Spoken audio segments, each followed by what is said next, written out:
पण साहेब तुम्ही महायुतीचे नेते म्हणून केसरकरांची समजूत काढणार का? केसरकरांची या संदर्भात समजूत मी समजूत काढणार एवढा मोठा कार्यकर्ता निश्चित पद्धतीने नाही. आणि केसरकर साहेबांना राजघराण्याबद्दल मी सांगावं एवढा मोठा आणि एवढा अनुभवी मी निश्चित पद्धतीने नाही.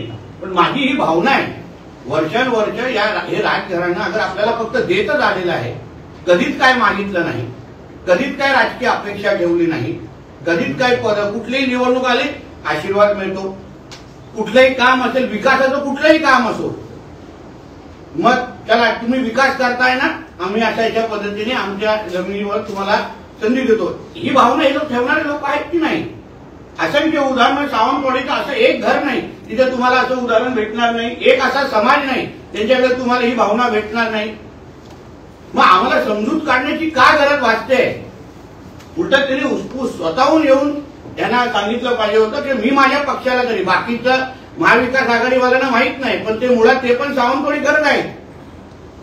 ते काय अन्य तालुक्यातून आलेले नाही आहेत. प्रत्येक जण जो या निवडणुकीमध्ये उभा आहे तो सावंतवाडी करत आहे. मग प्रत्येकाने ही भावना व्यक्त करून आज एक निवडणूक अगर ह्यांना बिनशर्त पद्धतीने पाठिंबा करून दिली तर त्याच्यामध्ये चूक काय? यांचा अधिकार आहे तो.